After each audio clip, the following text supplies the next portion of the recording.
Welcome to A Bunch of Therapists, the podcast that goes behind the doors of the therapy room. Our guests will be sharing their experiences of counselling and psychotherapy, and all the lessons they've learned on the journey through life. This episode is hosted by me, Michaela McCarthy. Today's guest is grief coach and counsellor Dipti Solanki. Tell me, why did you go into therapy? You know, what made you become interested? Because you started out as a coach, right? So how did that all work? So my journey definitely started off as a coach, but I'm going to take it right back to the beginning. Okay, that's good. And I think the reason for going into coaching and therapy is definitely the same. So when I was 13, I lost my mum very, very suddenly to medical negligence. And I have an amazing, huge Indian family. And, you know, as families do, they kind of went like that. They wrapped your arms around you. And there was this unsaid narrative of, we've got to be strong. So I had so much love. I had the most incredible dad. And I just carried on with life, you know. Outwardly, I was doing really well. I was the first person in my family to go to university. I was very proud of that. And I wanted to be an MP. So my first job straight out of uni was a parliamentary researcher. Got married to the love of my life. That life was good. It looked really good from the outside. And, you know, everyone would say, you know, the kids have done really well. You know, they lost their mum really young, but they've done well. And that was something that you felt you had to live up to. So you just kept on going, because it felt like it was a measure of how well Dad had done with us as well, so you didn't want to let him down. Okay. So you kind of carried on, I carried on, and then I was in my job, loved it, you know, I'd walk into the Lords, into the House of Commons every day, the filming schedules, all of that was very exciting for someone who was just 22. And then I had the most incredible nervous breakdown. I was crippled with anxiety, panic attacks that took me to St Thomas's for the first time because I actually thought I was dying. And it was then that the doc said to me, no, it's just a panic attack, it happens, don't worry, you know, here's some little blue pills, some Valium. And I couldn't make sense of it. I was like, well, this does not make sense, this is not supposed to happen. I didn't take the pills, and instead it started a journey of figuring out what the heck happened. Like, how can that be? How can I go from this super confident, ambitious young woman? So how old were you when I was 21, 22. Okay, so you were still young. Yeah. And I was like, this doesn't make sense. Like, I need to understand what happened. And so it was then actually, I didn't fall in love with therapy straight away, because I went to see a lot of therapists. And I got frustrated and I just kept walking out. I was like, I just want someone to figure out and tell me what went wrong. Why did that happen to me? And it just wasn't happening for me. And I thought, oh, therapy, load of old nonsense. Like, I'm not going to bother with that. And it wasn't until someone kind of tapped me on the shoulder and said, my darling girl, this is grief. And so I made it my unsaid mission to just be a voice in the world that says, no, this stuff matters. Like, what happens to us matters. And we need safe spaces to speak. And we need to focus. We need to feel. We need to heal through that. So Can I just interject? Yeah, go for it. When you lost your mum and you were 13, what was it like going back into school? Well, funny enough, she died in August, so it was during the summer holidays. And I went back in September, and I was as normal as you like. And my friends had heard, and I said very matter of factly, yeah, my mum died over the summer holidays. And everyone went, shut up, you're lying, as teenagers do. And I went, no, she died. No, how can that be? You wouldn't be here otherwise.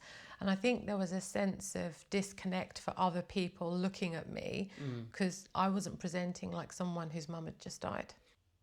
Fast forwarding from that quite a few years, you know, I trained as a grief coach, very much similarly to you, lots of different training, trained as a homeopath, as a coach, as a life coach, as a grief coach, worked with lots and lots of people, had my own clinic until the pandemic hit. Closed the clinic down, went completely online. But it was during that time when I lost my darling dad. And that was not only one of the worst things to have ever happened to me, but also a point at which I realised that the world of grief support hasn't changed that much.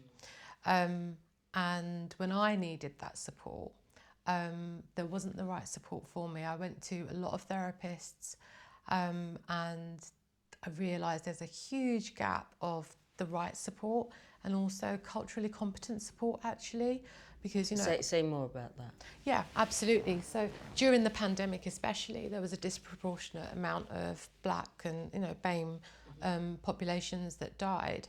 And every time I went to a therapist, I found I had to explain how me as an Indian woman with dual nationalities of British, East African and Indian, like that makes me up. But I had to explain that to my therapist, and there was a lot of work I had to do for my therapist that I went to see. And in the end, I gave up. I was like, you just don't get it. Like, you're not getting this, and I'm not getting what I need. And I went into doing mode again, and I set up the CIC called Grief Matters for All, because we can't just have one type of grief support. And Grief Matters for All is all about recognising that we experience loss in so many different ways, you know, bereavement, divorce, loss of self, redundancy. There's so many different types of losses, health losses, and also that we all come from different backgrounds. Yeah. We all have different rituals. We all have different lenses through which we see loss.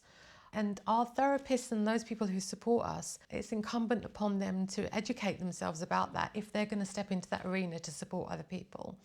So that's what we're building at the moment. So that's really important to me. And I think that extends out wider into the world of therapy.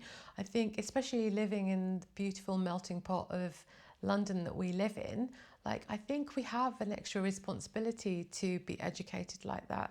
But it was then that work got really busy for me as a grief coach. We had so much more grief. Yeah. And I started to get burned out. And I did what I always do, because I couldn't find the support that I needed, and I threw myself into work, supporting lots of people. And then I remember thinking one day, this is not the way, because we know what's going to come, the anxiety, the depression, the panic attacks. And so I kind of checked myself, and I found myself a really great therapist in the end. And they do exist. Oh my goodness, do they exist? They exist, and they change lives. And for that, I'll be forever grateful. And when I found my therapist, the right one, it was at that point where I thought, okay, it's time to kind of, because the thing is, when someone comes to you for grief and loss, yeah, you talk about the grief and loss, but then there's everything else that comes afterwards. And that's when I thought it's time to equip myself a bit more. And that's when I started my training in therapy. So I went into training at UEL to do my master's in integrated counselling and coaching. And it's been life-changing. It's been life-changing, and the power of therapy is it's immense. And I maintain that I think everyone should be in therapy. Well, I get that. I think people don't think that way, some people. And I know there's lots on socials and everything about well-being and mindfulness and, you know, certain types of therapy. But I think people could actually, if they were curious enough, just go along. Right. And if it's not right for them, that person, like you experience, try someone else. Yeah, don't give up. Don't give up. And I think, I think we've talked about this before, but there doesn't have to be a deep sense of there's something wrong with me to go to therapy. And I think that one of the most powerful pieces of work that we can do is to normalise being in therapy and knowing what a life-enhancing tool it can be. What's your vision for you? My vision is to normalise therapy. Yeah. And I think that there are a lot of cultural barriers to be broken. There are still a lot of taboos that need to be broken. But also, I think that there's that trend at the moment, and you see it especially, platforms like TikTok, etc., which is great because it's become a platform for psychoeducation. But I think a little bit of knowledge can also be dangerous. And you see a lot of people identifying and recognizing themselves in that and thinking that that's enough. But I want people to know the experience of being in a room with a therapist and experiencing that therapeutic relationship develop and watching the layers fall away and really discovering parts of yourself that you never perhaps knew existed.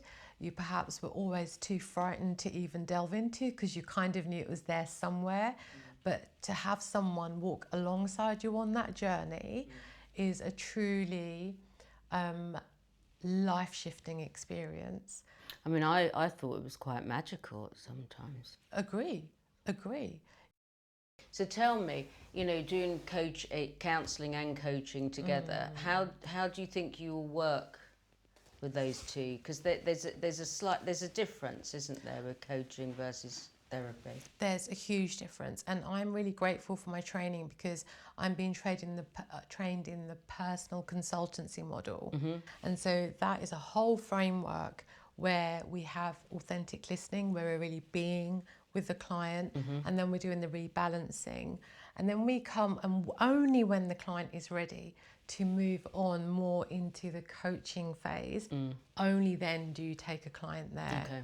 I love my training. I think it's been incredible, and I think it's kind of really crystallizes those two roles because they're very, very different ways of working. Very different ways of working, but I think it's a very forward thinking way of working as well. So going back to what you were talking about at the beginning, going in to see a therapist and it just wasn't working for you, you might not have been ready. I mean, that can happen. You were still young. But what would a culturally competent therapist, what would that have been like for you when you went into therapy? Yeah. So I think what I realised in my 40s when Dad died, that was what was missing. And I think it would have made the world of difference because what I found myself doing, my therapist was asking me the what questions. So what kind of rituals? Well, why did that happen? And I had to explain the relational structure of my family and the respect culture and why you don't talk to elders in that way and why you can't respond and why you can't talk back and all of this stuff. And what I found is I was coming from a very cognitive place the whole time and I was doing all the educating. So 9 times out of 10, I would leave therapy thinking I didn't even talk about what I wanted to talk about. Yeah. Do you think then that your therapist, because they didn't know or maybe were not open to your culture, that they got stuck in asking you questions about your culture rather than focusing on you and how you felt? Right. Instead of the therapist helping me to make sense of what was going on, I was helping my therapist make sense of what was going on with me. Because I wonder, sitting here now thinking, okay, so we come from different cultures, okay? And you can get caught up thinking, okay, well, the person sitting in front of me is a different culture from me. Therefore, I'll ask all the questions about their culture. But they're actually here to talk about their issues. So surely it's better to actually work with you with your issues, okay? Process where you're at with yourself as a person. And then you would tell me along the way, this is how we do it. I don't agree completely with that because I think that our stories are intertwined with who we are. Yeah. And my culture very much informs who I am. Yeah. So it's very nuanced. And I think that it's an impossible ask to ask a therapist to know everything about everyone's culture. Yeah, they just wouldn't. But we need to know highlights. We need to have a general understanding. For example, I remember at one point in the therapy room, I shared something that was such a conflict for me, and it was affecting everything. And the therapist gave me their reflection from a very westernized point of view that brought a lot of shame and gaslighting onto myself. And I was like, oh wow. And I internalized that because I like to take responsibility. So I was like, yeah, no, that's fine, I'll do that. And it wasn't until I found the therapist I'm working with now, and they helped me unpick that, and I was like, wow. And that's when I felt relief flooding through my body, because they helped me make sense of myself. So I think it's nuanced, and I think, of course, everyone's not going to know everything, but we are made up of our cultural stories and our heritage, and on a level that we probably don't even realise, you know. Well, it's a bit like, you know, I was brought up a Catholic, and, you know, I'd done all the Holy Communion and all that kind of thing, and but I don't practice Catholicism. I'm not against it, but I just don't practice it. But actually, I feel more comfortable in a Catholic church, even though I disagree with some of their beliefs, than I would in another church, because it reminds me of my childhood, and the rituals that we get from our families, that this is what we do. It becomes part of our being in a way that we can't really explain, I think. There's a sense of coming home, even if we disagree with a lot of it. Yeah. And there's always a lot to disagree with. Always. With everyone. Thank you for that. You're so welcome. Thank you.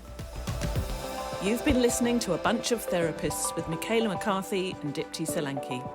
If you enjoyed this episode, don't forget to subscribe, rate and review wherever you get your podcasts. You can also follow us on our socials to keep updated. Until next time, bye!